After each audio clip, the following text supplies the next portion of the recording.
fantastic that we can gather together on a Thursday at 7 o'clock and still have 80 people here and another 80 on YouTube Live. So we just want to talk through a few things. Obviously, we're still baking this thing out, coming up with March, or actually, sorry, I'm already in March, October 15th. I'm looking over here because that's my calendar for our school. So October 12th, we're super excited. We get to start some on-school learning. I got a chance to go to Turtleback today, Turtleback Elementary, which is my wife's school. They opened up with 5th grade and 4th grade today. A pretty small school, so they had 4 classes open up. I've been talking with some of my principal friends at Del Mar. They've been open for 4 weeks. Obviously, they have a different model than we do, so that's been kind of fun. I'll show a couple pictures from Del Mar, some of the opportunities that they had in their learning, which I always love to steal, right? So designers steal great ideas. Look at a little bit at our Padlet. There's some things on there that we probably need to just pause and address next week, specifically when it comes to the instructional program. And then obviously open it up and share a little bit about, probably we'll talk about SPED. There's a film festival coming up, and then whatever else is on your mind. All right, hope that's good. Okay, so let me just start with maybe just opening up our Padlet wall to showcase that real quick. So I think I'm on the wrong screen here. So let's see. Thanks. All right, so this was the Padlet wall here that we asked or invited you to participate in. So we had what's on your mind for TK3, what's on your mind for 4-5 and 6-8, and then what's still feeling rocky. I want to probably just jump right to what's feeling rocky and jump into those things here, specifically around splitting siblings. That was a big energy piece around there. And us, we'd like to talk transparently and kind of dig into the constraint that's around that space. So good comments in here around, the challenges of having if our siblings were in an AM and a PM session. So I want to talk a little bit about the design constraints and, kind of under promising and hopefully over delivering on this thing so you can kind of understand the constructs and what we're working in.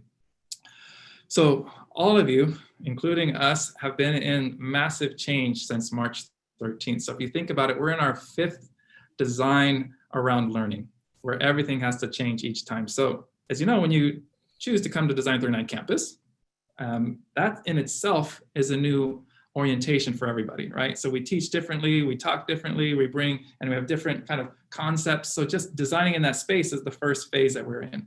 Then March 13th happened, right? And then we had to pivot, and it was optional learning at that time. So what does that mean? And so the teachers got together really quick, kind of figured that out. You as a parent had to pivot and change your work schedules and kind of figure out how the whole Zoom thing works. Then the next piece is in that same year, it went to distance learning, where it was no longer optional, but it went to distance learning, right? So that brought us to June. And then when we opened up, it went to virtual learning.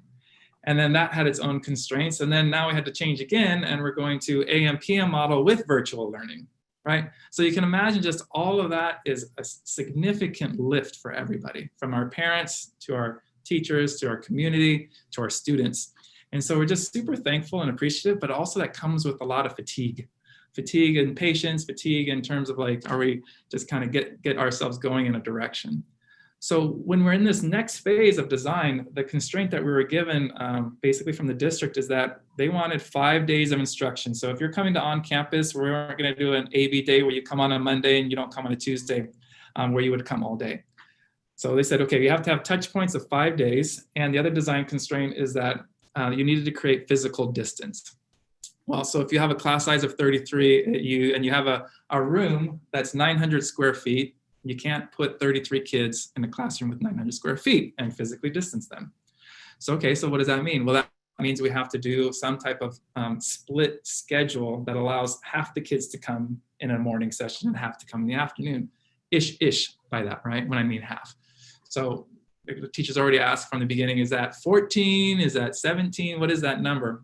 What we're leveraging in this space is that the silver lining in this next version of on-campus and virtual learning for us is leveraging class size reduction.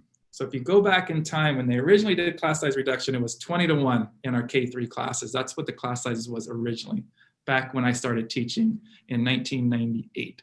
So the class size reduction came out and it said 20 to 1. When you actually look at the research of class size reduction, it's 17 to 1 is kind of where you get that benefit. So we're looking at leveraging research, as you know, from our learner-centered design school, and saying, okay, our classes when we're building out these AM/PM models need to be under 17, so that we can leverage what class size reduction really does, is having that focused attention on a student. So, right, so instead of having 33 kids in a classroom, you're gonna have max 17. So, well, all right, awesome. So let's leverage that experience. So that's kind of where our silver lining is when it comes to designing an AM/PM model. Obviously, on top of that, we wanna make sure that we can maintain for our own design constraints. These are ones that we put on ourselves, was relationships with the LED, because that was another piece that was really critical in the Padlet wall. Do we get to keep our own LED? Like, to the very extent possible, yes. There's a couple changes, and those changes will be notified to the parents if you haven't already been notified. But that is really, really minimal. When you look across the system of 800 kids, pretty much everyone has their own LED. Now, and how do you manage that, have your own LED, and still have a virtual space and have an on-campus space? Mind-blowing, right? So it's really, really complex.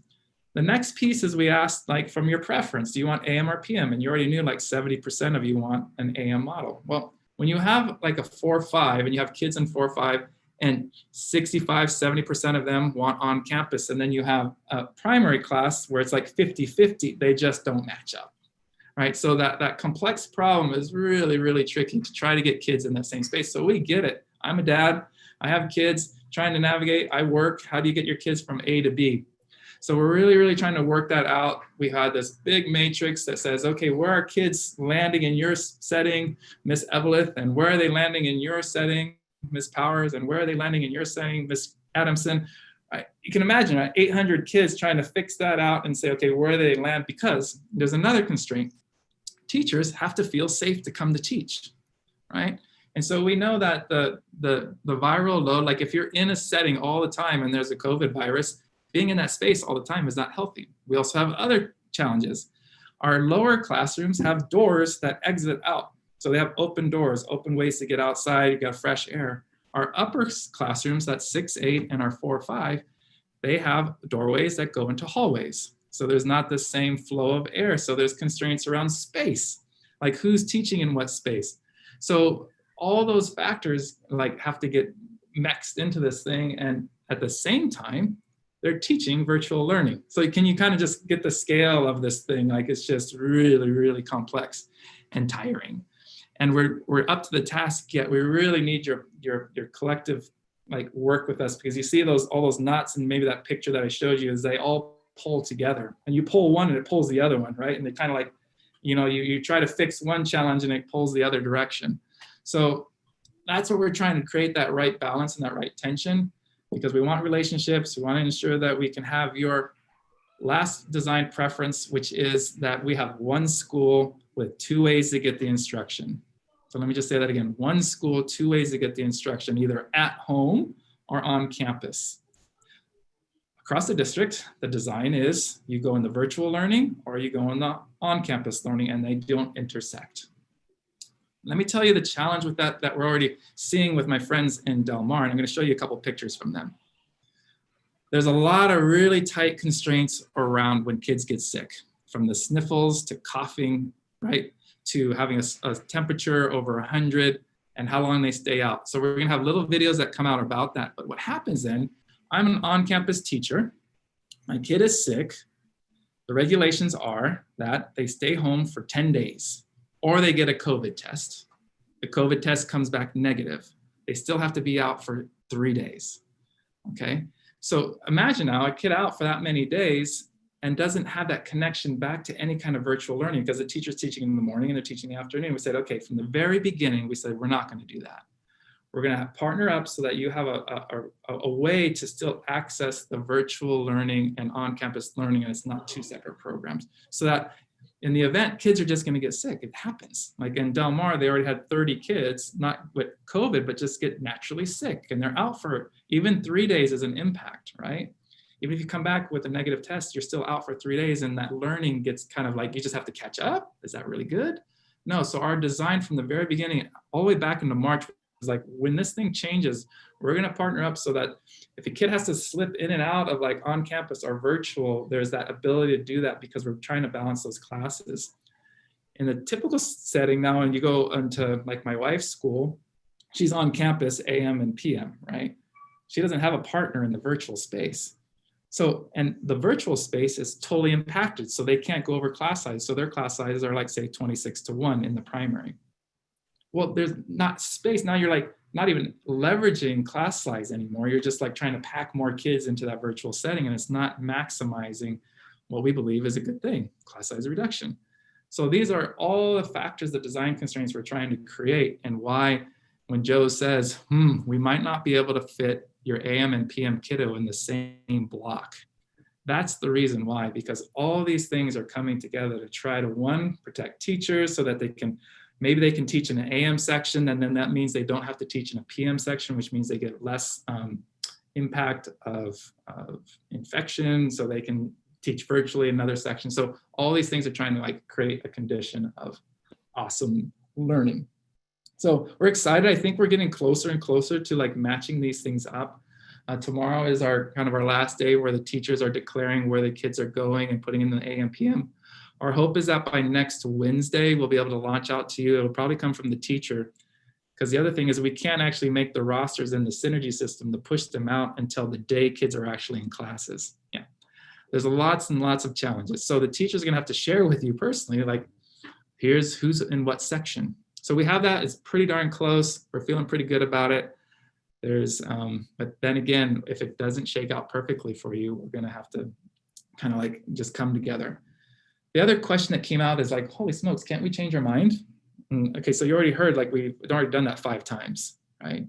So to do it another time, every time we're making this change, we're not talking about learning, we're talking about structure. We're talking about structure, how to make all these things fit together, which means we're not creating awesome learning experiences, why you come to Design 39. So I'm just looking up at the schedule over here again and counting up the days. If we're to pivot again in January, that's 38 instructional days from the time like our 5th graders are on campus. And that's not even factoring what we're gonna do with 6, 8. So that's just not enough. So we have to like keep moving this thing forward so that we can plan and create awesome learning for kids so there's not a gap in their learning experiences.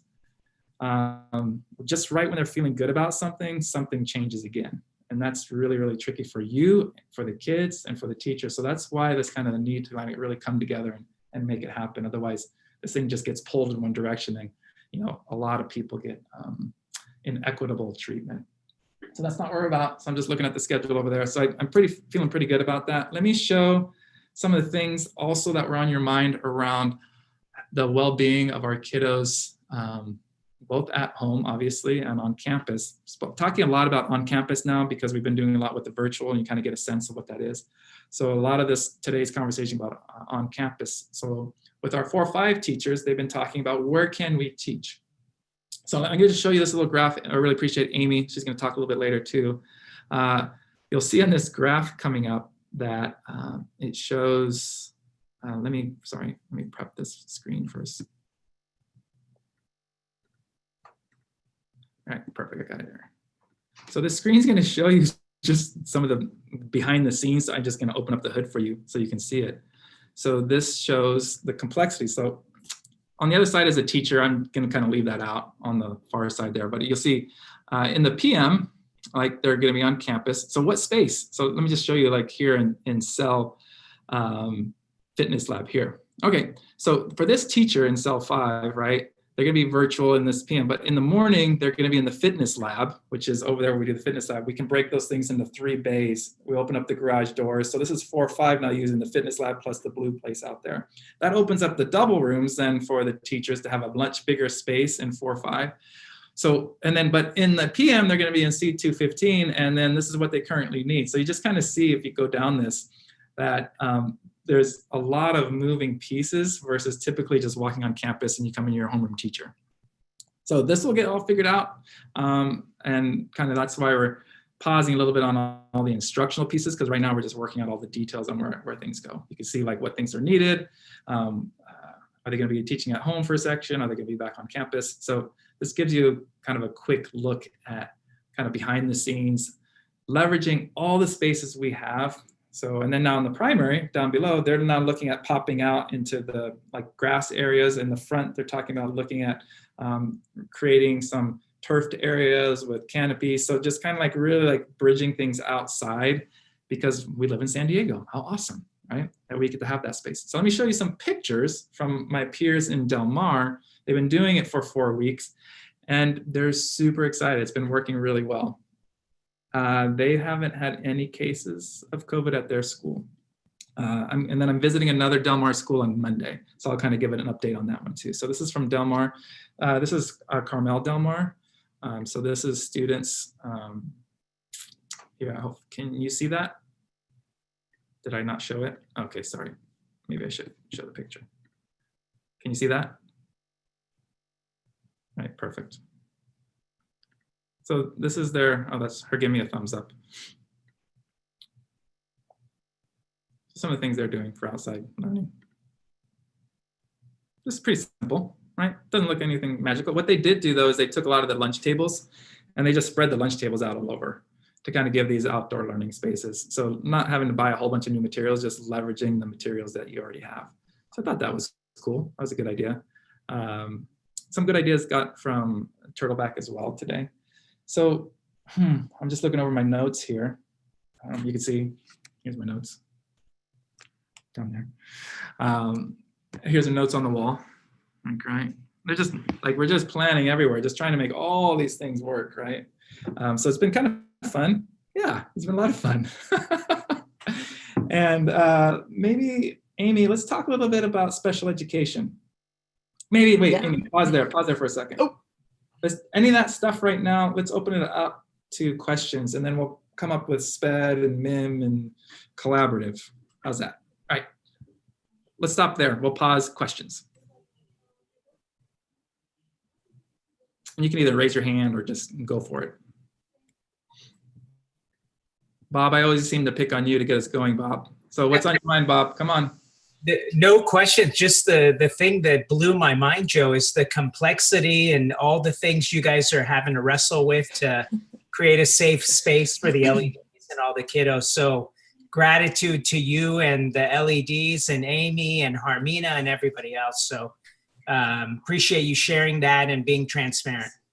Thank you, Bob. We're all designers, right? And the heart goes out to you because we're not seeing the under the hood of what all you are having to do, you and your family and all our families are having to do to make this thing work and still work at home and get the kids to campus. And whew, it's a big one, but it's a Bob, about this.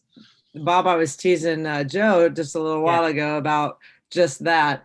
I jumped in the rabbit hole because I was getting ready to put people in their spaces so we can talk about cleaning in between sessions. And then I found out, oh, no, I'm actually going to be over here or I'm going to be over there. And so now I have to pause that work and now start all over. So we talk about, changing at the moment's time. So I got nowhere today, essentially. All right. Other family members. What's on your mind regarding like all those design constraints and trying to come together and AM, PM and whatnot? Hi, Joe. Beautiful. Thank you. Say hello and introduce yourself, Patrick.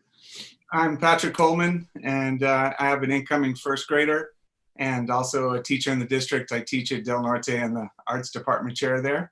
And so we're just really excited and thankful to be a part of the team. But I just wanted to say that we agree with your plan of choice now for kind of like a year long, and just, it's a very tough decision to make now, but I wanted to just tell you that we really agree with that let's make a choice. And it's already October, so let's try to limit the disruptions that we have to our learning cycle, and try to get into some sort of rhythm, whatever that may be, and however many more times we have to pivot from here. But we appreciate that and we really support that concept. So, yeah, Patrick, really appreciate you too, because we were super proud that this is the first year we've had 3 or so teachers from Del Norte choose to have their kids come to Design 39. And that's a big deal, right? So when you think about, oh, there's something curious about our kids in our high school from coming from D39 now up in Del Norte, and I think I want that for my own kid. So thank you for trusting Design 39, and thanks for being a teacher and with your wife and we have like 3 or 4 that are up from Del Norte coming down. This is the first year we've had that, so it's pretty awesome. We're ecstatic. Thank you. Hey, and get out and vote. All Exactly. right, who else? Hey, Joe, this is Yash. Gosh, great. And then maybe you can Hey. give an update. Oh my goodness, yeah. I can give you an update. I'm working on the spreadsheet right now, but I'll give an update before the town hall is over. Yeah, we'll do that. You and Casey, we can do that. Sure, thank you. How often do the LEDs get tested, and what happens if an LED were to catch or get sick? Yeah, it's a great question, Yash. Well, we'll have little videos that come out specifically on that. So there is no testing yet for LEDs. So they're talking about it. I've seen some information coming out slowly from district and county. So no LED testing yet. They would come under the same kind of quarantining first if they were exposed to someone over 15 minutes. At that point, then they would go virtual. I think that's more critical. What would happen with the teacher and the students' class is they would just take that whole class and then would become virtual, which would be a trick.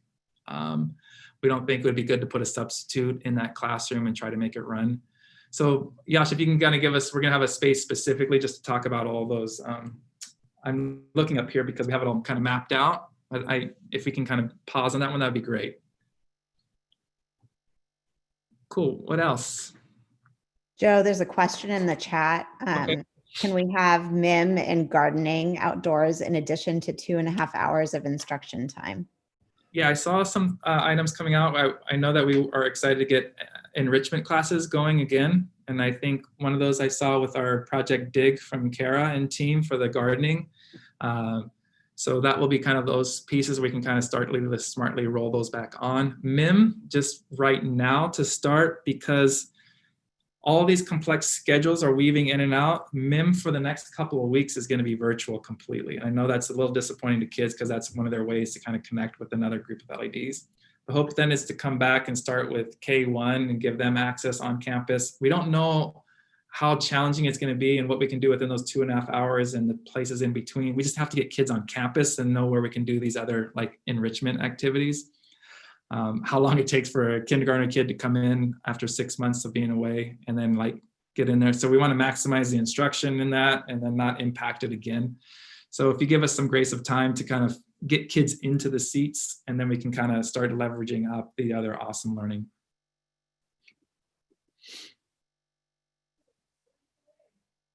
Yeah, we'll have a whole session just around what happens if LEDs get sick. That's what we're trying to mitigate against. It's my prop stand right now, but it's a really expensive prop stand. This was purchased by all of the, you're going to see a video about this, but these are the N95s that are reusable.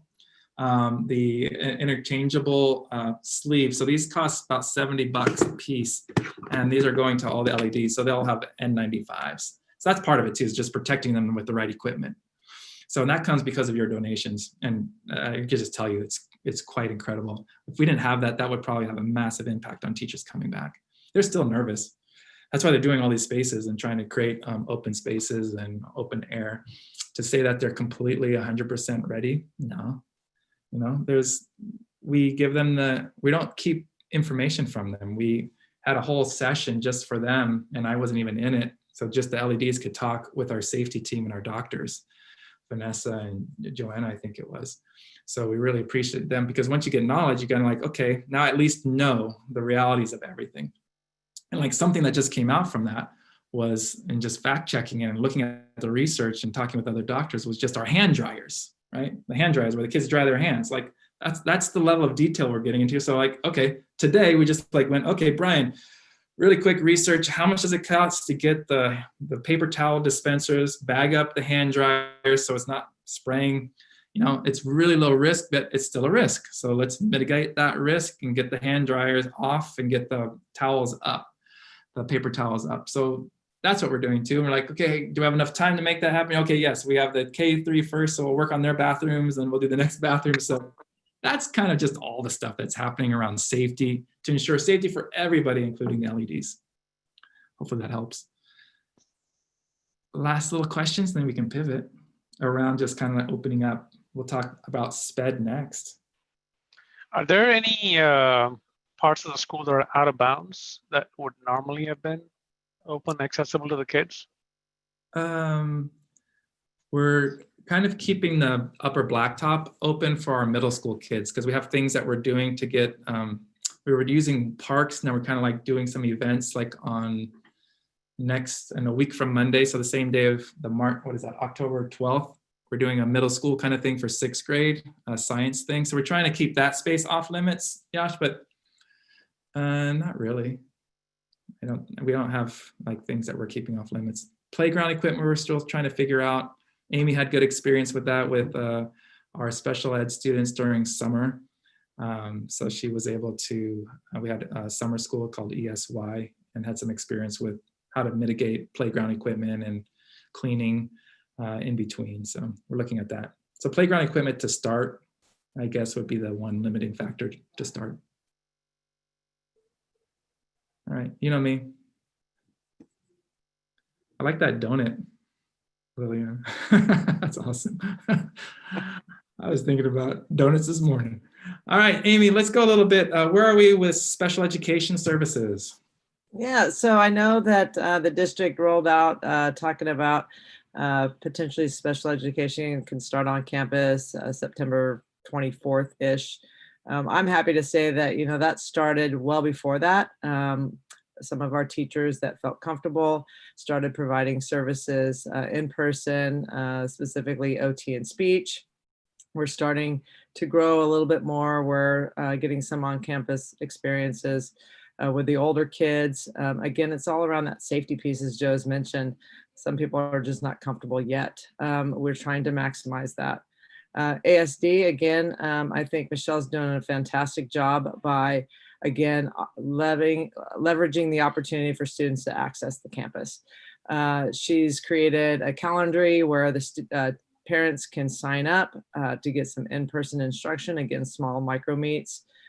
Using the IAs as helpers in that space too. They're feeling more comfortable in that space, trying to butt that up with their services time so they're not just coming in for 15 or 20 minutes and making that a waste. That was phase 1. And now we're moving into phase 2, which is going to really sync up nicely. She's created a 4-week schedule with this last calendar she's done. So that's going to butt us up into the second phase, which is going to start October 26th, where they will start an AM and PM model, just like the rest of the campus. She has part of her students that will be virtual and part of her students that are going to be on campus. And so AM will be dedicated to that in-person on campus experience, and then the PM will be virtual. So again, really working hard, trying to maximize schedules and safety and flexibility with the district, and how can we get that transportation and all those things that pile into the complexity of getting to roll it out. So we're looking forward to it. We've gotten some really good feedback of the students that have come on campus. It's been really nice to see them. So we're looking forward to just even more.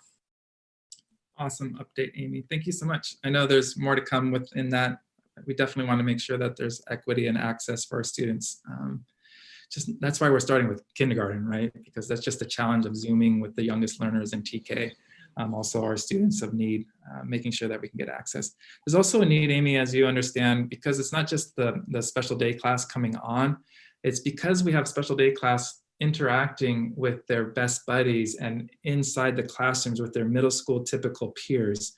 And so when they're not on campus, it's not as enriched. So we have to really phase it in that maximizes when we have our middle school families come on.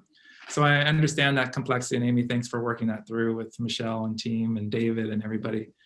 We were one of the first sites to start on-campus testing before anybody else, which was great news, and then kind of leverage some of that information for district purpose.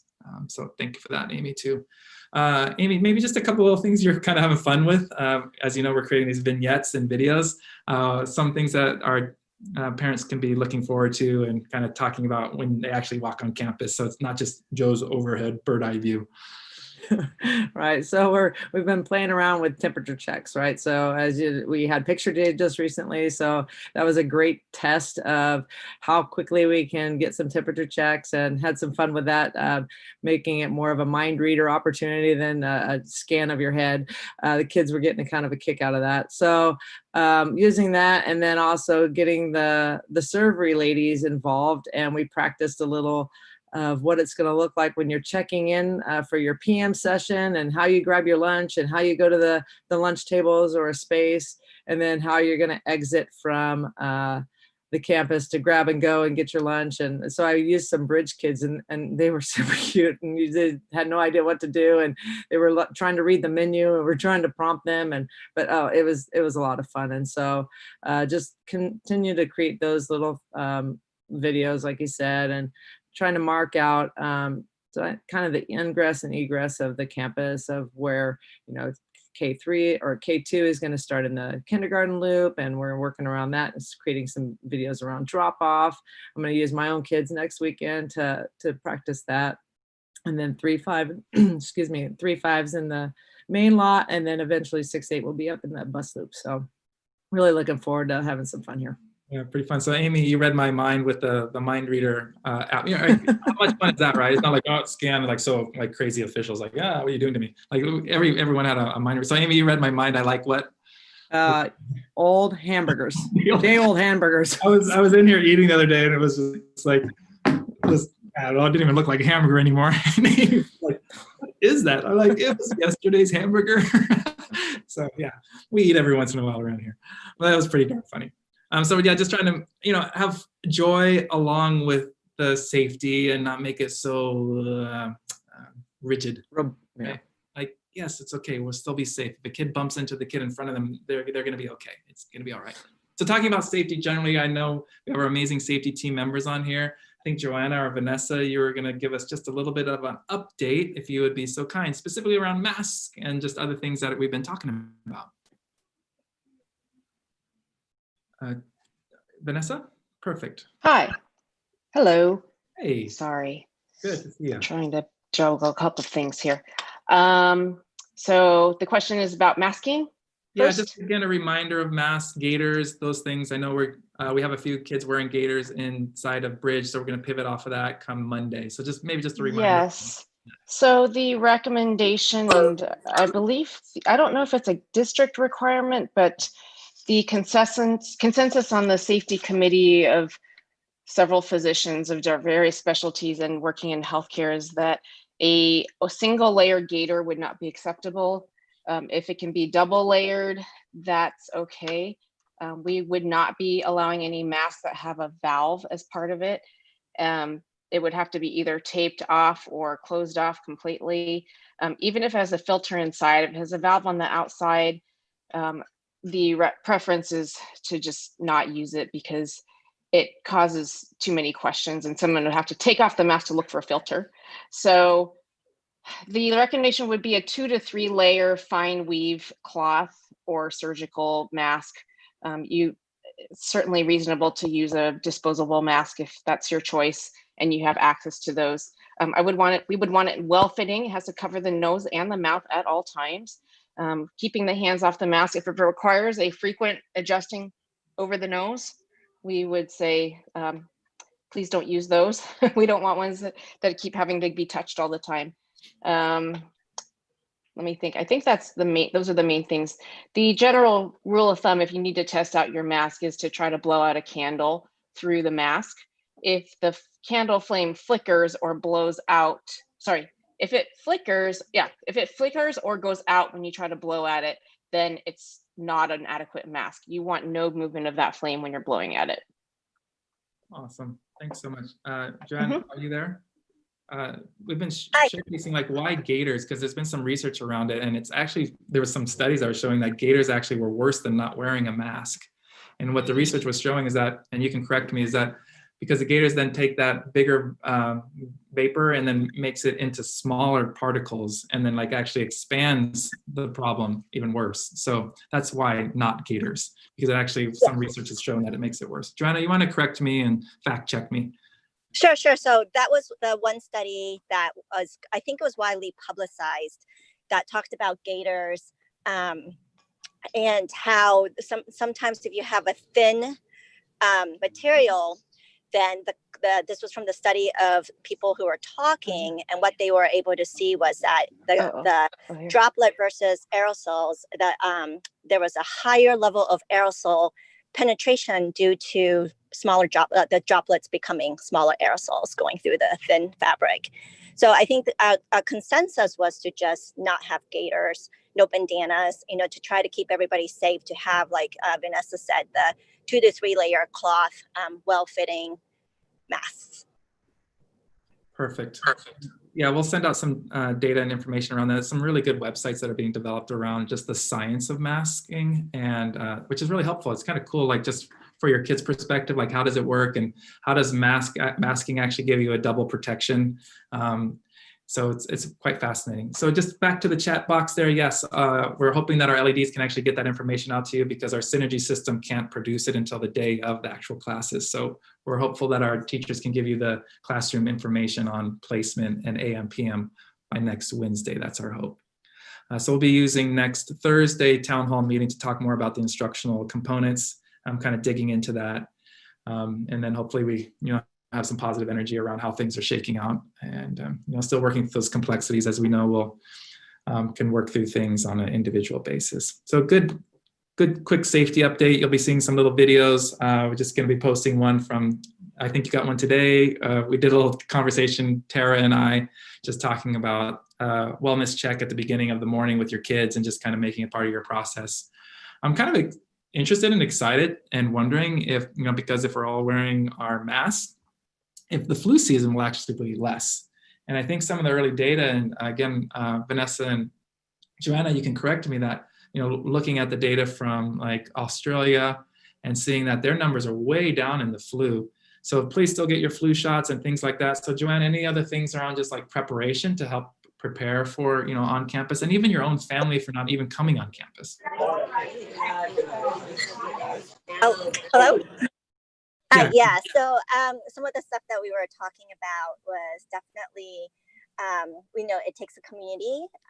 And so what we've been seeing in terms of transmission, or I'm sorry, not transmission, but from other schools, is that the cases that have come into the school have been kids or staff members that may get it in the community, get COVID in the community. But once they are found, because of the quarantine and the screening, has not led to outbreaks in the school. And so it is very important for us as a community to be cognizant of our own symptoms and not send a kid to school with symptoms. And if the kid has been exposed to somebody with known COVID, to quarantine. I don't know if Vanessa has anything to add to that. Yeah, so I can also add, I will say that I do a lot of COVID telephone screening and testing, and the vast majority of cases that I'm seeing are starting in the home, not in schools necessarily right now. And it's because of careless behavior outside of an environment. So not masking in a break room at work, or having a gathering of like family from out of town without masks indoors. And I know it's really difficult to be able to get together with your family and have to say, I have to wear a mask around you, or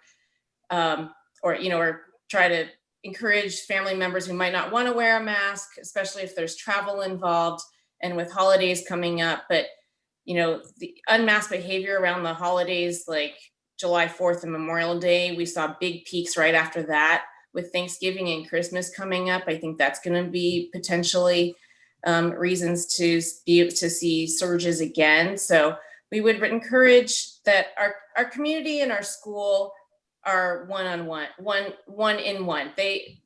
Our school, success of our school opening really depends on our community numbers and keeping the numbers down. So successful school openings in other areas are absolutely dependent on what the numbers are doing in the rest of the community. So if we can keep it down outside of school, it will be able to stay down in school as well.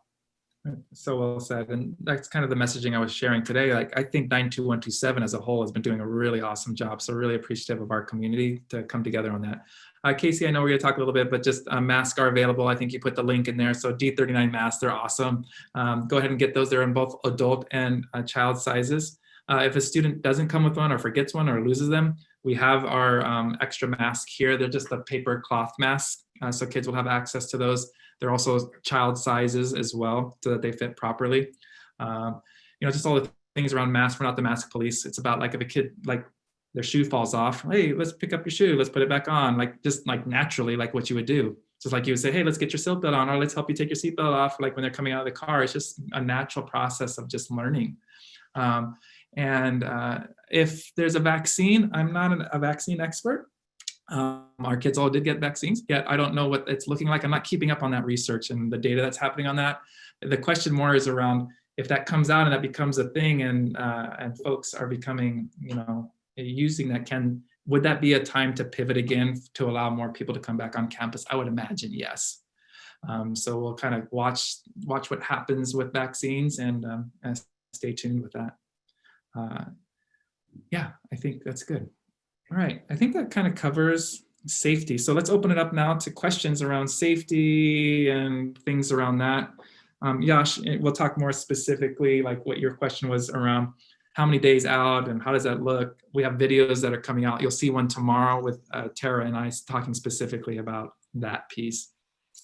If my kid is sick, I have 2 boys, does the other one have to stay home? No, things like that. So yeah, and unless your other one is showcasing symptoms, then they would stay home until then. If they're healthy and well, they come to campus. If they're obviously COVID in the house, that's a whole different pathway. So we want to keep kids on campus, and we want to keep our campus open. So lots more information coming. It can be quite confusing. So we're trying to make it really as simple as possible for a very complex system. And when you look at the data, it's literally link after link after link after link that we're trying to digest. And so Tara and I and team are trying to just give you the essential pieces. So thank you for that. All right, so questions. Joe, really quick, just to clarify what you just were saying. So if there's multiple children in the house, if one child is sick but has not been tested, the other one still goes to school? Correct. If they have 0 symptoms and you've done the health check and there's no vomiting, soreness, all the things that come with the COVID screening, right? And they're a healthy kid, they can come to campus.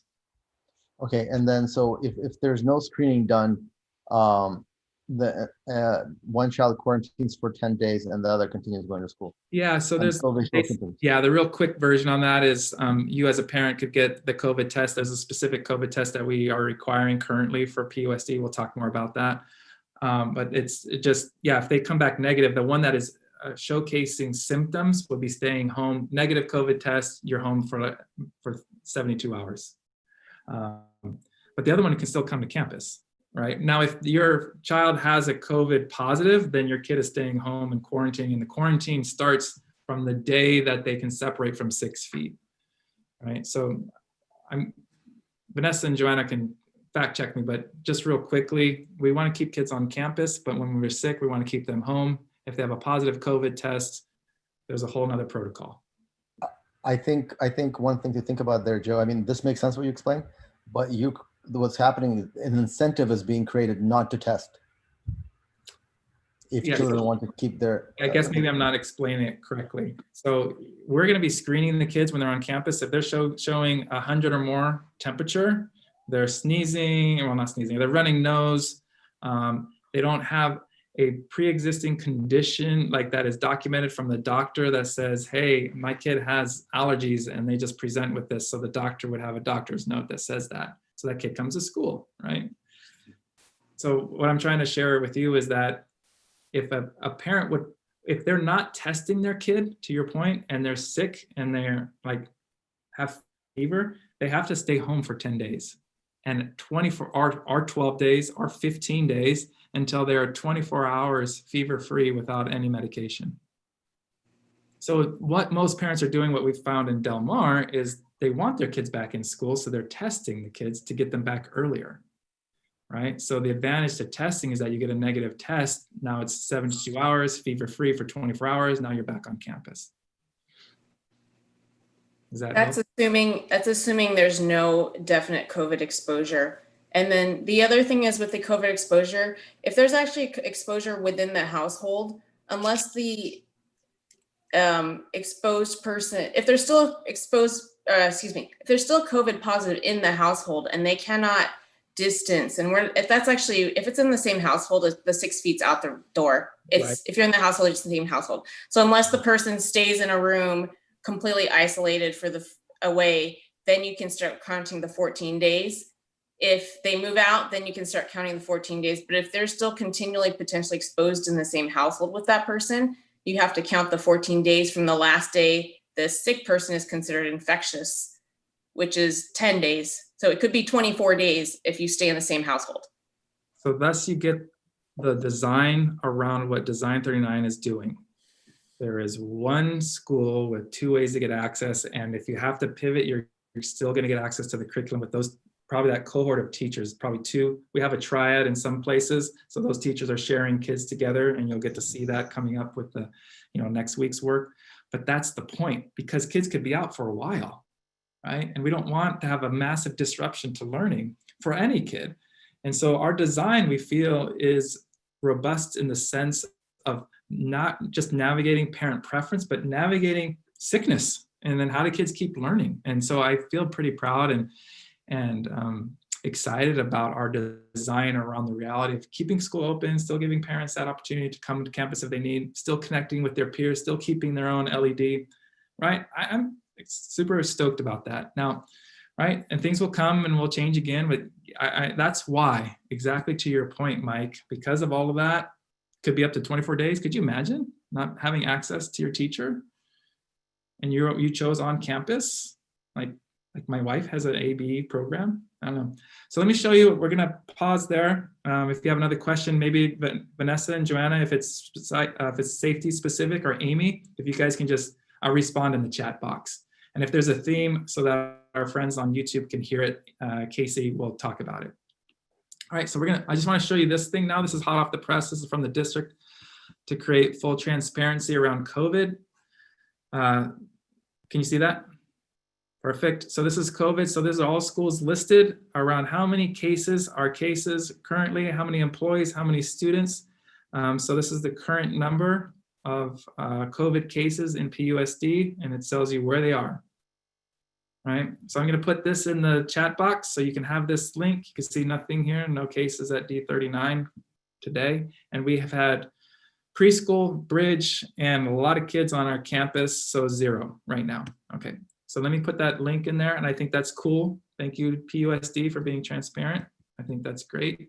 So you'll be able to track that because all this goes through the county office, CDC, and all this data gets merged up. So you'll have that. Thumbs up for that. Pretty cool, right? So you can see what's happening and be in the know right now. Even got a text just before this, Joe, confirming no COVID cases. Yep. Okay. Done. So that we are 0 officially. And it's been 0 all through summer. All right. That is that. All right. MIM, collaborative. Let's talk a little bit of collaborative, and then I'll catch up on the YouTube channel to see if there's any notes going on in YouTube. Casey, Bob, Yash, we're so thankful. Man, it's been like rocking. I just like so humbled and like embarrassed at the same time with the generosity of our community. So Casey, just a little bit update, please. Sure. First of all, since we're talking masks, I wanted to show off my D39 mask. It might be hard to see, but this is the kids design. And then there's also an adult design as well. And they're comfortable and thick and approved for use on campus. Just really quickly, we want to thank everyone for your incredible generosity during the 39 Days of Giving campaign. We're in the home stretch. We have 10 days left. And we're so close. I think Yash is standing by with a number, but this is really where every donation counts, and we're really counting on everyone to participate.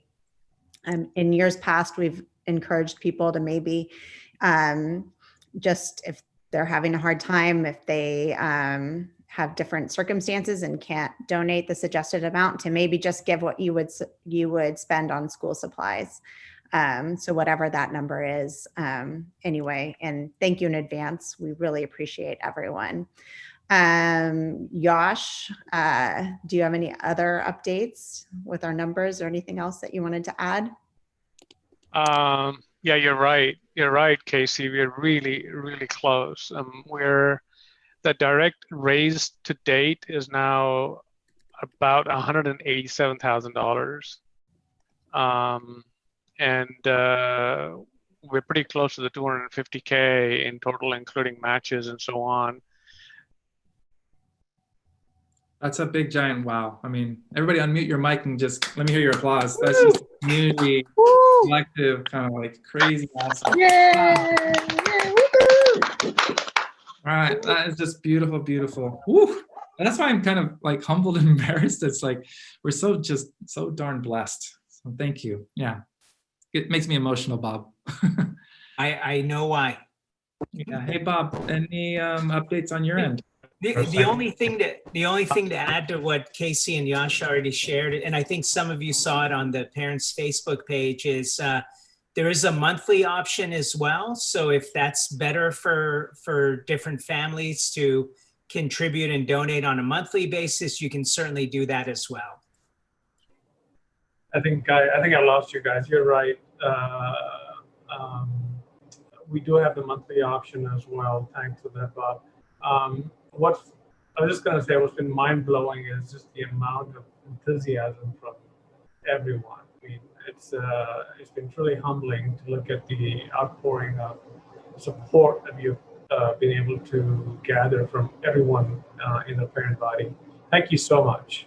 I'm pretty sure that we're going to exceed the goal that we set for ourselves, and I just wanted to elaborate on what happened if we did. Our intent is to utilize any additional funds that we raise towards the grants program, which has been instrumental in allowing enough leeway for parents and for LEDs and for children to look at doing things that they wouldn't normally be able to access. And the way that I view it is that it's kind of like an overlay. We have the public school infrastructure, but then we've added on top of that this ability to be able to provide kids with the opportunity to learn things that probably if I send my kid to a private school, they still wouldn't get that experience. So it's just a fantastic deal for parents. If you're in a public school, you donate a little bit, everyone gets together, and then you have this experience that goes far beyond what any public school would, and any school for that matter. It doesn't matter. You know, I think that's the thing that really strikes me as a parent, to the value of what the collaborative is able to bring to the faculty and to the parents and to the children. So thank you so much, everyone. Yeah, really, really big appreciation. What I'm going to do next is let the safety team catch up, see if there's any themes there, Joanna or Vanessa, that we would just want to talk about globally, because it's hard for our YouTube friends to see that text. So if there's something there that we can talk about. So I'm going to talk a little bit about 6-8 real briefly for our middle school friends, just to talk about where we are with this plan. If you've seen what the board is, they have an interest of bringing that back closer. We've been talking about November for a little bit of time now. I have the first kind of official design kind of session with our middle school LEDs next week. So we'll be going through that and that process. What does that lineup look like? Because that's another constraint for families, depending on how we design that, and if they have younger siblings in the, the AMPM model, and then middle school, kind of really need to factor that together. So our first kind of design work with that is next week. I saw some comments in there within the Padlet wall, so I'll share those with our LEDs. specifically just a lot of appreciation for the work that they're doing. Virtual learning has been pretty awesome. We are bringing middle school kids in. I have a design team. We're coming on campus in a couple of weeks just with physical distancing. So we're looking at different ways to bring middle school kids back on the campus. But most importantly, my hope is that we see, middle, if at, at the latest of November, probably right around that, before that Thanksgiving break, to bring our middle school kids back on campus. We're obviously doing it right now. So 6th grade's bringing events onto campus. We'll start to see some more of that. And then we'll have to factor in, how do we do outdoor learning spaces? So Yash, I'm sure we'll be able to use some of that excess funds. So if you're thinking about, you haven't donated yet and like, oh, there might be meeting their goal, please contribute, because there's a whole budget that our TK3 friends are looking at for creating outdoor learning spaces right outside their doors. And that costs money, from canopies to chairs to seating, even with us removing our things. So we want to have enough outdoor learning spaces, because it's not going to rain this year, right? So that we can have outdoor learning, and also make sure that we're taking care of our 6-8 friends, because we're going to start running out of those really amazing places to have, unless we have other canopies and things. So looking at a portable and flexible shade for our family. So keep contributing. It's never too much. 100% of participation is really what we're looking for. When you feel like, even if you've given $1, you've given something, to say, I made a difference, and this is the difference that's being made. So middle school, more information I can give out after I have that first meeting with the LEDs. And we'll have middle school specific conversations as we launch into the, we're 19th, October 19th, and we'll start having probably just middle school specific town halls. Okay. Whew. If I could just quickly add, Joe, to what you said, I think most people on this call have probably donated, I'm going to guess. But if you have friends that are parents that are in the school and their kids, please put the word out. The money we've raised so far has been with about 310 families, but there are 800 in the school.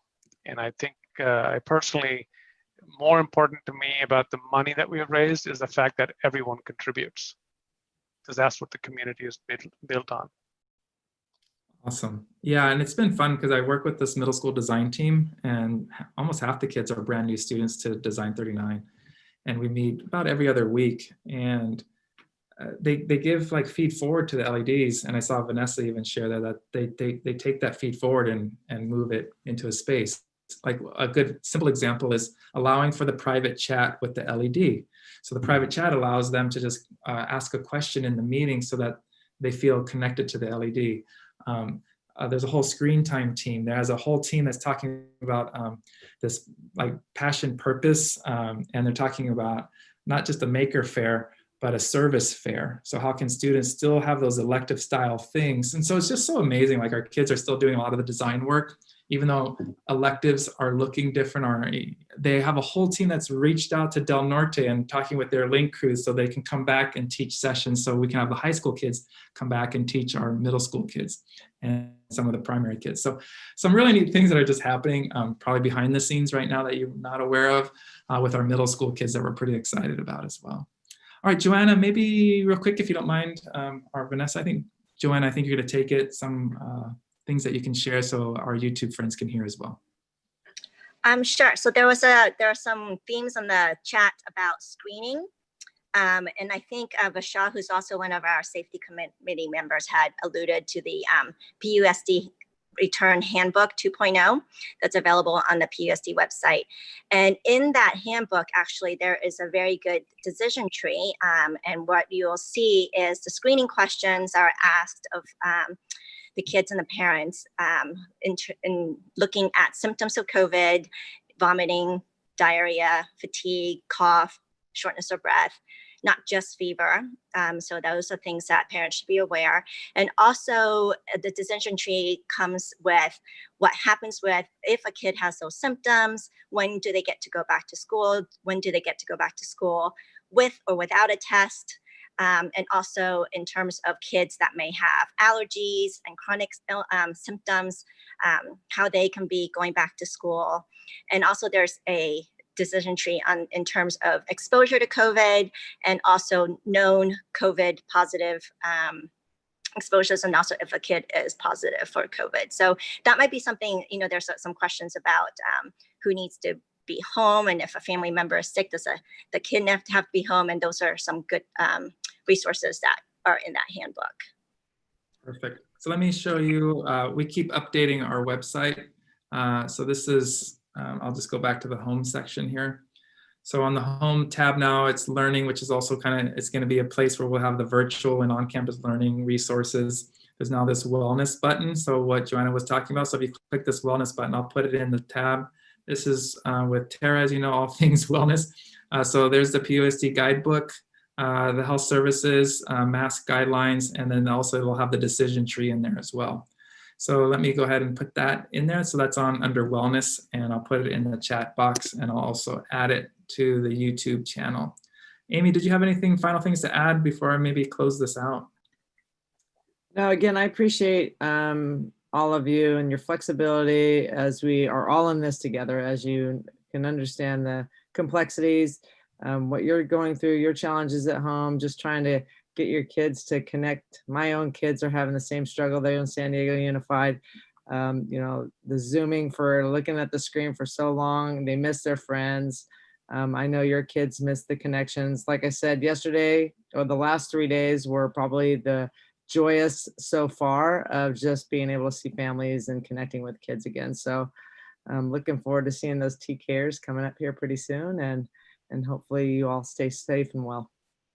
Yeah, so maybe just last two things, if we could close this out. This is, we're looking at with our equity team from the collaborative, having a virtual movie viewing. So we're talking about even having it where you can maybe even come on campus, get your e-ticket, grab your ticket, and maybe pick up a bag of microwave popcorn. There's some cool tools now with Netflix where you can watch the movie at the same time and have a chat box on the side. But this is around, this is our chance, and it's a whole 3 weeks long of different kind of equity-based and changing the way we do school. There's Sir Ken Robinson.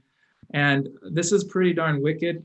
This is a national movement, and been having the opportunity to kind of connect in this space. And of the 15 mini videos that are being selected, Design 39 is one of them. So pretty darn cool. So not only just with full feature films, Design 39 is being recognized with one of the mini vignettes around changing the way you do school. Pretty awesome. I feel like emotional with that. I think that's pretty rad. So, so be on the lookout. We're working with Roxanne from our equity team to maybe have that as one of our next big kind of fun events being produced and promoted by our collaborative. So big thanks to that. All right, so I have a final little request. I'm gonna try it, be vulnerable, try this. I've never done it before, so why not? I'm gonna play a song, but in this song, one thing we need to do is like, how do we come together? So if you can turn on your screen, if everybody can turn on their screen. All right, so go ahead and turn on your screen. I know our YouTube friends, it'll be tough. So if you turn on your screen, we're gonna do this thing. So we'll give people a second to do that. So if everybody kind of holds their hands out, you can actually, we can all hold hands here and like kind of like give each other. So you gotta put your hands out there, like so you can see on the edge of your screen there, and you can like looks like you're doing this thing. All right, all right, you're looking good. Let me start the song. You're broken down and tired of living life on the merry-go-round. You can't find a fighter, but I see it in you, so we gon' walk it out. Ooh, mountains, we gon' walk it out and mountains. And I'll rise like the day. I'll rise unafraid. I'll rise up, and I do it 1,000 times again. And I'll rise up, I like the waves. I rise up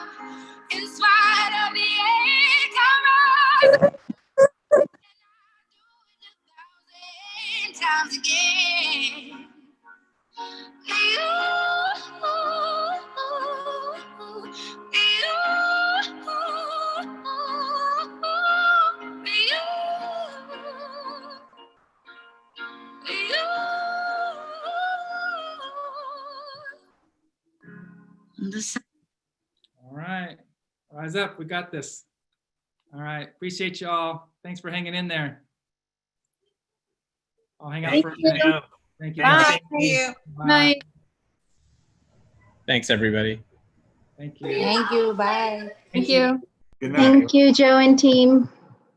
Joe and Amy, go get some rest.